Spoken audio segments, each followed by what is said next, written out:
ઘણી જગ્યાએ માધ્યમની શાખામાં ઘૂં બોલાય તો ત્યાં પાછો ઘૂંનો સ્વર ન થાય. આપણને બધાને અહીંયા દક્ષિણ ભારતના જ્યારે મંત્રો કે શ્લોકો સાંભળીએ તો અલગ કેમ લાગે?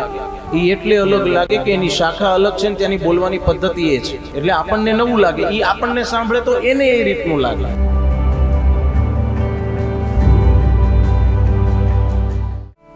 યજુર્વેદની પણ માધ્યમની શાખા છે, કણવ શાખા છે, સામવેદની પણ શાખાઓ છે, અથર્વવેદની પણ છે. મજાની વાત તો એ છે કે જે યજુર્વેદના મંત્રો જે માધ્યમની શાખામાં બોલાય છે એ જ મંત્રો કણવ શાખામાં પાછા અલગ પદ્ધતિથી બોલાય.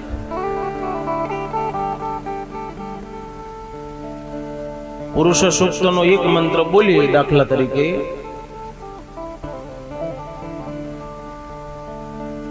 સહસ્રશીરેખા પુરુષઃ સહસ્રાક્ષઃ સહસ્રપાત સભૂમિકું સર્વદ સ્મૃત્વાત્યતિષ્ઠદશાંકુલમ. હવે આ માધ્યમની શાખામાં બોલાય. હવે કાણવ શાખીય હોય ને તો કેમ બોલે? સહસ્રશીરેષા પુરુષઃ સહસ્રાક્ષઃ. હવે અમે જે માધ્યમની શાખામાં ખ બોલીએ ને એ કાણવ શાખા વાળા શ બોલે, ફાડ્યો શ. આટલું વિભાજન થાય. શાખા બદલાઈ જાય એટલે એના ઉચ્ચારણ બદલાઈ જાય, ઉચ્ચારણ બદલાય એટલે તમને સાંભળવામાં કંઈક અલગ લાગે, પણ એ હકીકતમાં સાચું જ હોય. એના સ્વરની પદ્ધતિ પણ અલગ હોય.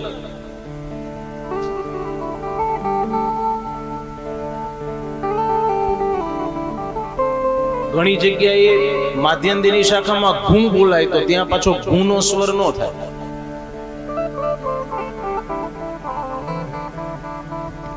આપણને બધાને અહીંયા દક્ષિણ ભારતના જ્યારે મંત્રો કે શ્લોકો સાંભળીએ તો અલગ કેમ લાગે? એ એટલે અલગ લાગે કે એની શાખા અલગ છે ને ત્યાંની બોલવાની પદ્ધતિ એ છે, એટલે આપણને નવું લાગે. એ આપણને સાંભળે તો એને એ રીતનું લાગે.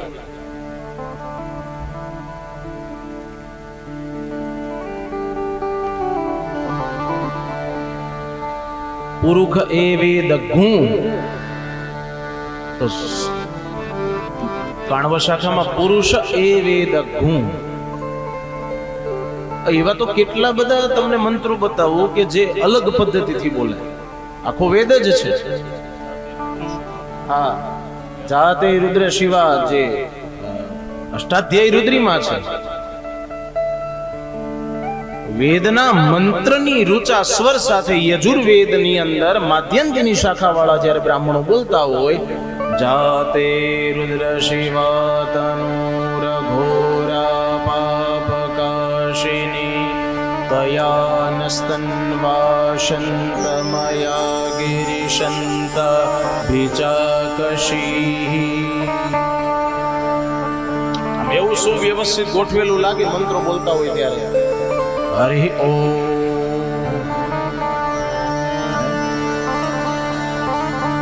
ત્ર્યંબક જ મંત્ર જોઈ લો. હે ઓમ ત્ર્યંબકમ યજામહે સુગંધિમ પુષ્ટિવર્ધનમ ઉર્પારુકમિવ બંધનાન મૃત્યોર્મુક્ષીયમામૃતાત. આ રૂચા છે, આ સ્વર છે. કાણવ શાખા વાળા વિદ્વાનોને સાંભળો ને બ્રાહ્મણોને તો મજા આવે. ઓમ ત્ર્યંબકમ યજામહે સુગંધિમ પુષ્ટિવર્ધનમ. અદ્ભુત. જેને ખબર નથી પડતી ને એને આ મંત્રને ગાવાનો ચાલુ કરી દીધો. હકીકતમાં જો કોઈ માને ન માને એનો વિષય છે. મને જેટલી, અમને શાસ્ત્રોની જેટલી ભગવાને સમજ આપી છે એટલું અમને સાચું કેવું અમારી ફરજ છે. ત્ર્યંબક મંત્ર ન તો તબલાના તાલે ન તો રાગમાં ગવાય, એને વેદ મંત્રની જેમ જ ઉદ્ઘોષ કરાય. આ સત્ય હકીકત છે. જેવી રીતે ગાયત્રી મંત્ર નથી બોલાતો તો ગાયત્રી મંત્ર તો ગાવાની વાત તો દૂર છે. હકીકતમાં તો ગાયત્રી મંત્ર જીભને હલાવવાની પણ ના પાડી છે. મનથી જ બોલવાનો છે, મનસા છે, ગુપ્ત છે. માટે પણ તો ત્ર્યંબક મંત્ર પણ તબલાના તાલે યા તો જેવી રીતે સામાન્ય આજે કેસેટોમાં વાગતું હોય એવી રીતે ગવાતો નથી, કેમ કે મંત્ર છે. ગાવા માટે ભગવાને, વેદવ્યાસ ભગવાને શ્લોકો આપ્યા છે. પણ વેદને તો વેદની પદ્ધતિથી જ મંત્ર બોલાય.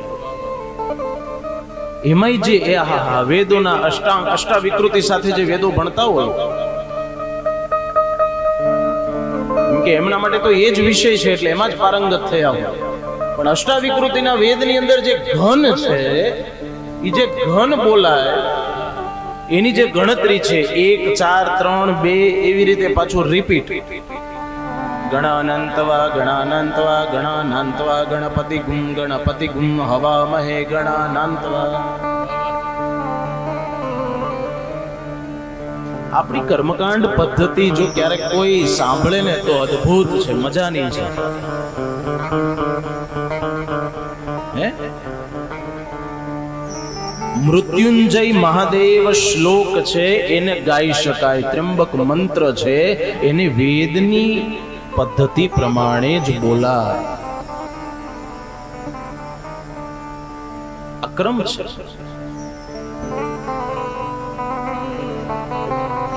સ્વર વગરનો મંત્ર ફળ નથી આપતો. શાસ્ત્ર તો એવું કહે છે. જેને નથી આવડતા, જે અજાણ છે એનો વિષય અલગ છે. પણ જે જાણી જોઈ અને ભૂલ કરે છે, જાણવા છતાં સ્વર નથી લેતા, જાણવા છતાં એને એવોઇડ કરે છે, એ વ્યક્તિ એને મંત્ર, એનું અનુષ્ઠાન ગમે તેટલું કરે એને ફળ આપતું નથી.